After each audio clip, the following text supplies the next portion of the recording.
Xoş gördük əziz dinləyicilər. Biz zaman-zaman tarixi mövzulara da əlbəttə gəlirik. O mənada ki, Azərbaycan xalqı öz tarixini kifayət qədər yaxşı bilməlidir və onun üçün çox vacib olan tarixlərdən biri də Şah İsmayıl və Səfəvilikdir. Bilirsiniz, bu günləri bizim kifayət qədər gülmək şəkər tarixçilərimiz də var. İşləri, gücləri yalnız və yalnız Şah İsmayıl dövlətinə qarşı müharibə aparmaqdır, onu pisləməkdir, onu gözdən salmaqdır. Bütün həyatlarını Şah İsmayıl dövlətini sanki özgələşdirmək, sanki onu Farsın qucağına itələməklə məşğuldurlar.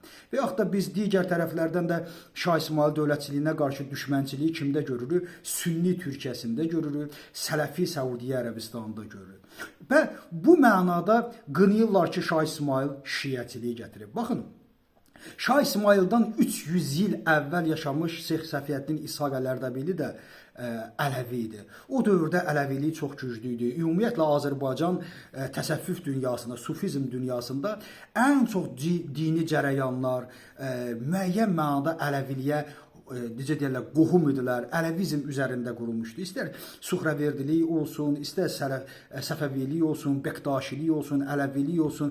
Hürufizmin elə özündə də biz Nəsiminin də yaradıcılığında nə qədər imamətə yaxın, nə qədər İsnəşəriliyə yaxınlığı biz bunu görürük. Yəni Şah İsmayıl isə əlbəttə 16-cı əsrdə gəlmiş bir insandır. Necə o şiəçiliyi yarada bilər ki, ondan əvvəl də vardı. Olan şeyin nəyini yaratsın? Və Ələvizm bugünkü Bursaya qədər gedib çıxır. Yəni bütün Anadolu Ələvi idi. Sadəcə olaraq ilk dəfə, yəni firqəyə bölən şəxs Sultan Səlimdir. Bugün Sultan Səlimin etdiyini bəzən atırlar Şah İsmayıl üzərinə. Əlbəttə mən siyasətdə hər hansı bir bölünməni pis qəbul etmirəm. Çünki siyasət mümkün etmək səhətidir. Bunlar ola bilər. Öz dövlətçiliyini qorumaq üçün sən hər hansı bir dini cərəyandan istifadə edə bilərsən. Sultan Səlim Əhl-i Sünnə və Cəmaət firqəsini yaratdı və digərlərini öz deməli Şeyxülislamın əli ilə, Şeyx Suud Əfəndinin əli ilə kafir elan etdi. Niyə görə? Çünki Anadoluda ideoloji baxımdan Sultan Səlim Ələvilərə uduzurdu. Hər mənada uduzurdu və ona görə də Sultan Səlimin ilk mübarizə apardığı kimdir? Qaramanlı oğulları. Qaraman oğulları əlbəttə bunlar hamısı Ələvi idilər və o Ələvilərə qarşı mübarizə apardı.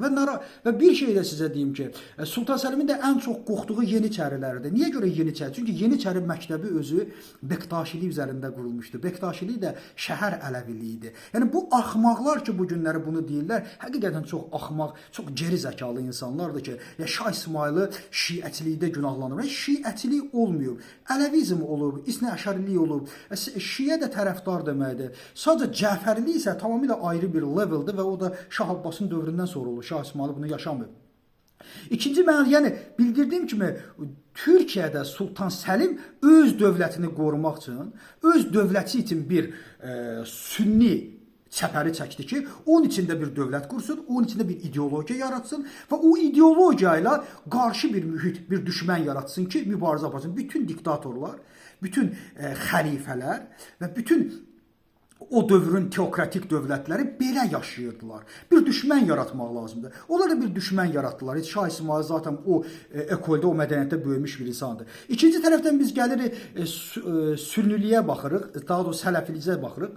Sələfizmdə bilirsiniz, Sultan, daha doğrusu Səudiyyə Ərəbistanı kralının çox yaxşı bir açıqlaması vardı New York Times qəzetinə. O bildirmişdi ki, bizim deməli tərəfdarlarımız, yəni Amerika, İngiltərə bildirdilər ki, siz əgər bir dövlət kimi, hegemon bir dövlət kimi yaşamaq istəyirsinizsə, firqənizi dəyişin, sizə bir firqə lazımdır. Çünki sünni olsanız Türkiyə nəzarəti altına düşəcəksiniz. Şiə olsanız indiki İranın və yaxud da ki, o vaxtki Qacarların təsirinə düşəcəksiniz. Qacarlar dövləti idi, Qacarların təsirinə düşəcəksiniz. Ona görə də siz müstəqil olmaq istəyirsinizsə, tamamilə ayrı bir özünüzə firqə yaradın və Sələfizm firqəsini gətirdilər, dövlət səviyyəsinə çıxartdılar. Yəni burada da firqədən dövlət qurmaq üçün istifadə etdilər. Yəni bunu ilk növbədə birinci elə edən Sultan Səlim də sünni dövləti qurub. Digər mənalarda biz baxdıqda hər bir firqələr bundan istifadə edirlər. Şah İsmayıl üçün də zaten o bir şiə dövləti yaratmadı. Sadəcə onun fikri, təfəkkürü, mədəniyyəti oydu. Onun inancı oydu. O inanc üzərində bir dövlət qurmadı.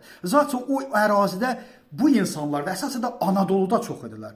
Hətta o dövrdə İranın tərkibində 2-3 yer çox ciddi şiə ərazisi sayılırdı. İndiki Qum və Ərdəbil hövzəsi, digər tərəfdən biz Məşhəd istiqamətini görürdük. Qum, Ərdəbil və Məşhəd istiqamətində şiələr var, amma Anadolu isə tamamilə Bektaşilər və Ələvilərin əlində. Hətta bu günləri belə Türkiyədə yenə də Anadolu Ələvilərin əlində və Bektaşilərin əlindədir. 25 milyon deməli Ələvi yaşayır. Və bu da bizə onu göstərir ki, Sultan Səlimin atdığı addım nə idi? Burada Şah İsmailin heç bir əlbəttə günahı yoxdur. Amma bizim bu gülməşəkər tarixçilərimiz nəyin bahasına olursa olsun, sanki Şah İsmaili vurmaq, o ora bizə şiəliyi gətirdi. Güya biz sünni olsa ki, sünni nədir ki, biz gəlib sünni olaq? Ya da sələfi nədir ki, biz gəlib sələfi olaq? Elə biz müsəlman olaq da, niyə görə tarix etibarilə bunu təbliğ etmirsiniz? Hökmən getməliyik Qəzənfər oğlu kimi insanların fikirləri ilə biz gəlib sünni olmaq. Nə gündədir bu gün ixvançı sünni?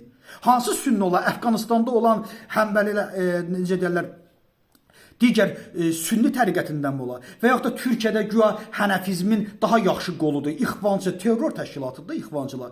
Burada da ixvançılardır, Əfqanistanda da ixvançılardır. Biz gəlib sünni olmalıyıq. Niyə görə biz olmalıyıq? Niyə görə biz müsəlman olmamalıyıq?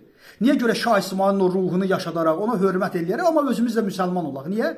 Niyə gəlib hansısa kiminsə necə deyirlər qoltuğun altına girməliyik? Amma bizim tarixçiliyimizin ən böyük bədbəxtçiliyi də bundan ibarətdir. Qaldı ki, Şah İsmail xətai ilə düşmənçilik aparanlar, inandırıram sizi, yalnız və yalnız Azərbaycan tarixi ilə, Azərbaycan xalqı ilə düşmənçilik aparanlardır. Mən düşünürəm ki, ən çox fars ideologiyasını işləyən o insanlardır. Özlərini türkçü kimi apara bilərlər, özünü turançı kimi apara bilərlər. Ən çox farsın əlinə işləyən onlardır. Gəl Ərsakdan da əl çəkək, o erməni olub. Gəl bu digər tərəfdən Şah İsmaildən əl çəkək, çünki o şiə olub. Gəl Qacardan əl çəkək, çünki o filankəsi sevirdi. Belə tarixçiliyə yanaşmaq mı olar? Bütün tarix kompleksli olaraq bizimdir.